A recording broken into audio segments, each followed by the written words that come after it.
बता दें कि आज लोकसभा चुनाव को लेकर सारठ विधानसभा क्षेत्र स्थित खागा मैदान में भाजपा के राष्ट्रीय अध्यक्ष जेपी नड्डा ने एक चुनावी सभा को संबोधित कर भाजपा के कार्यकर्ताओं समर्थकों से दुमका लोकसभा क्षेत्र के भाजपा प्रत्याशी सीता सोरेन को ऐतिहासिक मतों से जीत दिलाने का अपील किया। इस दौरान सभा को संबोधित करते हुए जेपी नड्डा ने कहा, मोदी के नेतृत्व में देश दिन प्रतिदिन विकास कर रहा है। एक समय था जब गंभीर बीमारी की दवाइयों को देश में आने में 25-30 साल या 100 साल लग गए थे, लेकिन कोरोना जैसे जानलेवा बीमारी की वैक्सीन भारत ने बनाई, जिसे दूसरे देशों को भी मदद स्वरूप दिया गया। यही विकसित भारत की पहचान है। इससे झारखंड प्रदेश में लूट तंत्र कायम है। इसको आप सभी को बदलना है और अपने सभी 10 सालों के विकास की कायाकल्पों को दर्शाया और साथ में सीता सोरेन को दुमका लोकसभा से ऐतिहासिक जीत से निकलने का जनता से अपना मतदान देने का आग्रह किया। के संसदीय क्षेत्र में आया हूं तो मैं इतना जरूर कहना चाहूंगा कि जो मैं आपका उत्साह देख रहा हूं, जो मैं आपकी उमंग देख रहा हूं, जो आपकी मैं खुशी देख रहा हूं और जो मुझे नारों की आवाज सुनाई दे रही है और जो तालियों की गड़गड़ाहट की आवाज सुनाई दे रही है, वो मुझे आश्वस्त कर रही है कि आपने बहन सीता सोरेन जी को लोकसभा में भेजने का निश्चय कर लिया है और दिल्ली भेजने का मन बना लिया। मुझे बताया गया कि इस गर्मी में आप सब लोग 11-12 बजे से डटे हुए हैं। ये जो आपका डटना है, ये विपरीत परिस्थितियों में इतनी गर्मी में इतनी बड़ी संख्या में आपका आना है, ये इस बात को तो बताता है कि आपने तय कर लिया है कि 1 जून को आपकी उंगली से कमल का बटन दबेगा।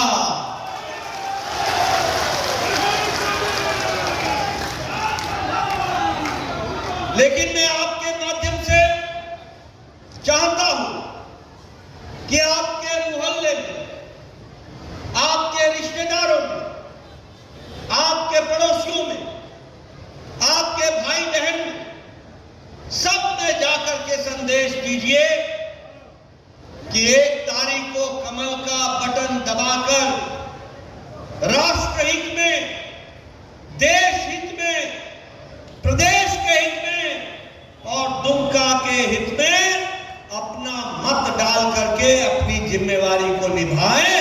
इस बात को आपको कहने की आवश्यकता है। प्रदेश का भी रहा हूं और इस देश का भी रहा हूं, पूरी जिम्मेवारी से बोल रहा हूं। एक समय था जब इस देश में दवाई को आने में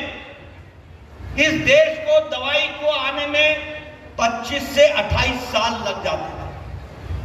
मेरे मंच के लोग यह जानते हैं कि ट्यूबरक्लोसिस की दवा को भारत में आने में 28 साल लग गए। टेटनस की दवाई को भारत में आने में 30 साल लग गए। डिप्थेरिया की दवाई को आने में 28 साल लग गए और जापानी बुखार, जापानीज इंसेफ्लाइटिस की दवाई को आने में 100 साल लग गए, 100 साल। लेकिन जब कोरोना आया, 27 जनवरी 2020 को पहला केस कोरोना का भारत में आया था। 27 जनवरी 2020, 20 अप्रैल को मोदी जी ने टास्क फोर्स बैठाया था और वैज्ञानिकों को आर्थिक सहायता देकर के एक भारत का आत्मनिर्भर वैक्सीन बनाने के लिए निवेदन किया था। और आपको जानकर खुशी होगी, ये बदलता भारत 9 महीने में एक नहीं 2 वैक्सीन बना करके भारत तैयार हो गया। ये भी हमको समझना चाहिए।